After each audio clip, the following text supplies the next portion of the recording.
Hello guys কি আপোনালোকে এতিয়ালৈকে উঠা নাই নেকি আমি কেতিয়াবাতে উঠিলো 4:30 বজাৰ লগত উঠিলো উঠি আধা ঘণ্টা ফ্ৰেছ হোৱাতে গল তাৰ পিছত 5টা বজাত আমি আহি গলো খোজ কাঢ়িব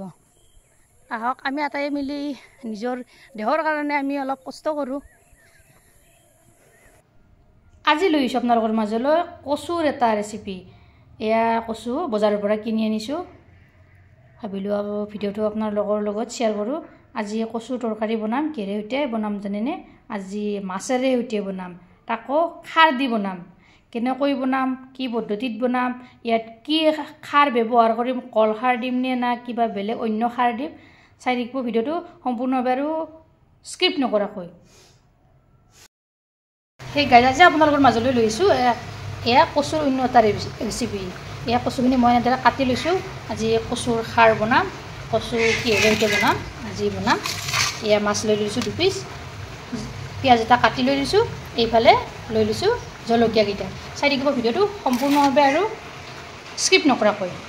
অলৰেডি মই কেৰাহী গৰম হ'বলৈ দি দিছো তেলখিনিও গৰম হৈছে এয়া মাছ 2 পিস ফ্ৰাই কৰি লওঁ ইয়াতে কিছুমান এয়া নিমখ দি দিছো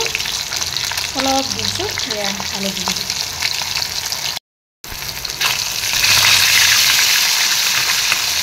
মাছ 2 পিস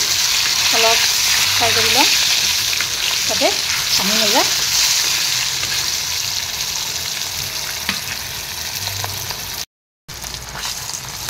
মাছ 2 পিস এয়া হৈ গ'ল নমাই ললো ইয়াতে এতিয়া পিয়াজখিনি দি দিম জলকীয়া 4টা দি দিম এইখিনি অলপ ভাজি লওঁ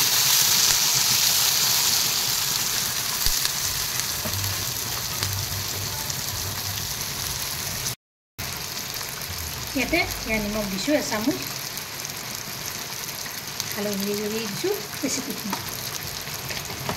বেছিকৈ দিলে ৰঙা হৈ যাব খাৰ দিয়াৰ পিছত গতিকে অলপ দি দিব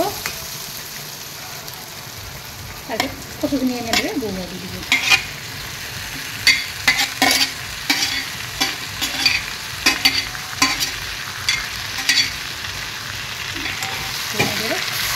অলপ কৰি লৰাই দিব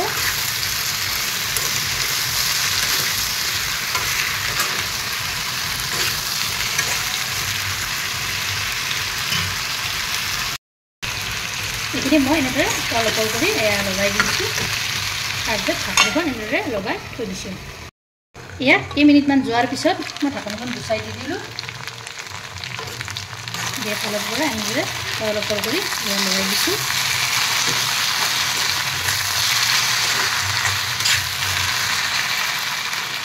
এইখিনি ধুনীয়াকৈ সিজিবলৈ ধৰিছে ইয়াতে এতিয়া মই এয়া আছে খোৱা চ'দা দি দিছোঁ আজি বাৰু কলা খাৰটো নাই হৈছে কলা এয়া চ'দাটোৱে মই আজি ব্যৱহাৰ কৰিলোঁ অলপ কৰি লগাই দিছোঁ ইয়াতে এতিয়া এয়া পানী দি দিম পানী আধা কাপ দি দিছোঁ যাতে এইখিনি ভালদৰে সিজিব লাগিব নতুবা কচু ধৰিব পাৰে ইয়াতে মই ঢাকনিখন পুনৰ লগাই থৈ দিম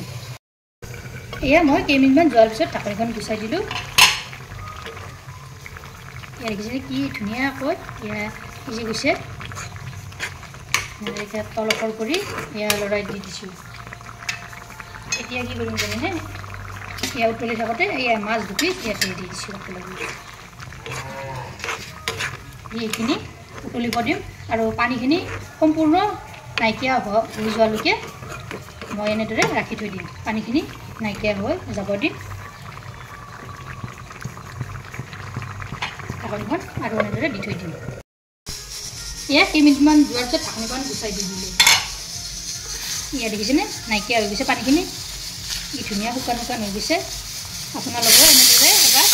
ট্ৰাই কৰিব কচু আৰু মাছৰ খাৰ এইখিনিতে ভিডিওটো ভাল লাগিলে লাইক কৰিব শ্বেয়াৰ কৰিব কমেণ্ট কৰিব আৰু মোৰ চেনেলত যদি নতুনকৈ আছে চেনেলটো সাবস্ক্ৰাইব কৰিবলৈ একেবাৰে নাপাহৰিব।